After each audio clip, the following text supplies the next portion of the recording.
Hello there, I'm far away here, and yes, I'm finally working on the Berlin movie. I've just gone through the little clips and sorted out the photos again, and yeah, it still made an impression on me. My grandson only had one particular wish, or at least he had more wishes, but he had one particular request, I should call it, to visit Berlin. He had a teacher years ago who managed to tell the story and create a sort of curiosity and for this particular city because of its history. And so, yes, we put on the list. We actually ended his visit, his 8-week stay with us, by going to Berlin. And he went home 2 days after our return. So it certainly must have left a lasting impression, I'd say. All the other events were fun and all the rest of it, but this was something that particularly was requested by him. So yeah, I hope that he got as much out of it, at least half of much as what I got out of it. And I know that it will have answered a lot of questions. His curiosity will have been dimmed a bit, because now he's actually seen and been and heard and touched and felt and all the rest of it. So he's got that experience. He can tick that off his bucket list. Okay, so now I'm going to try and make the story interesting for you and let you see Berlin through our eyes.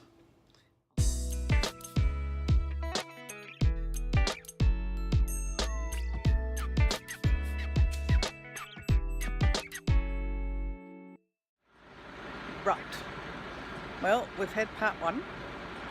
This is a gathering area from the travelling company. There are 8 buses, all going to different destinations.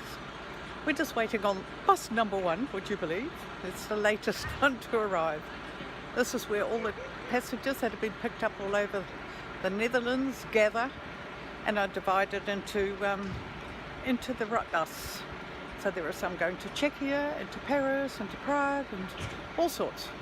So we're just waiting now for our bus to take us to Berlin. It's a lovely day, absolutely glorious. And oh well, I guess we won't be bored looking at the scenery on our way. So part 2 coming up.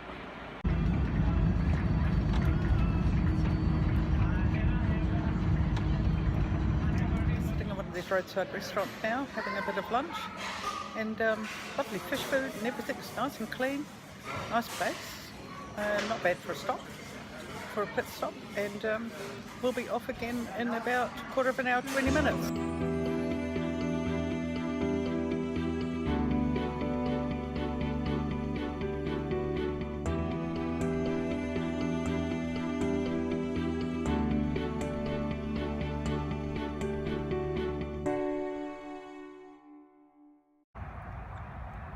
Well, we've arrived at the border post where west meets east. The East German border control. When one arrived in the car, you'd hand over your passports and they would be put into this conveyor belt attached to any one of these cubicles at the very end, and your passport would travel all the way to the end and be intercepted there by people in the control box. There your passport and everything would be checked. Don't forget, this is pre-computer time, so it would take a very long time, and you could be here for at least 1.5 hours before you could actually pass through the border control. How impressive is this? I'm under immense I don't know, feeling of frustration too, I think, of what it must have been like for people. So much grief and everything that happened here. And we've just had a short but interesting explanation, all in Dutch obviously. Well, obviously, yeah, I am Dutch. But wow, so if you want to know more about it, look it up. It's called Marienborn. It's online. Right, so just leaving this relic to a sad past and heading towards something much more pleasant. A cup of coffee, cappuccino, whatever, and a wee break before we travel the last 200k to Berlin. So we'll be there early evening, probably about 7ish. Looking forward to that, but this has been absolutely amazing.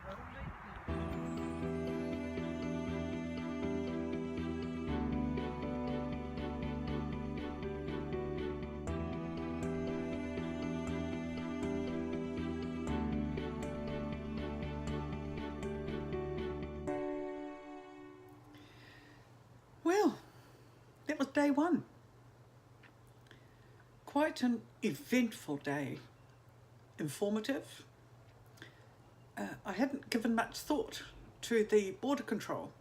Nowadays we can drive through Europe and you're almost not stopped anywhere. I mean, there are still places, and especially with some of the things that have been happening in Europe the last couple of years, there's a wee bit more attention to the traffic between countries, but I'd forgotten all about that.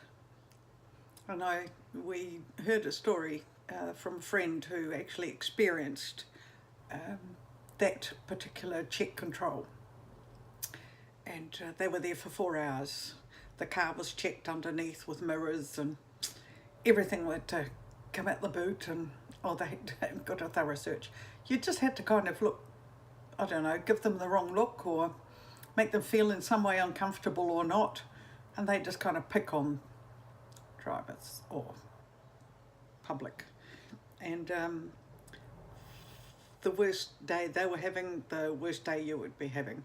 But anyway, that's in the past, hopefully. The wall. Day two. I am actually going to separate the events. The wall itself, I've just gone through all the photos and the bits of video. It deserves a video all of its own.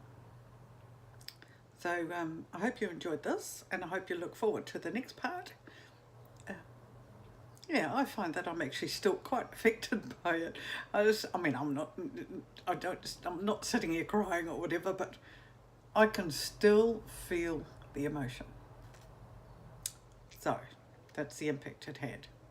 Anyway, I'm going to sign off now, and I'm going to have a cup of tea, and then I'll start on part two. True, I promise. You'll have it online real soon. And if you know anyone else who's interested in the story or has been thinking about going to Berlin but hasn't yet or hasn't decided, well, share the video. And if you like what you saw and you want to see more, just subscribe and don't miss out. Okay, signing off for now. Bye.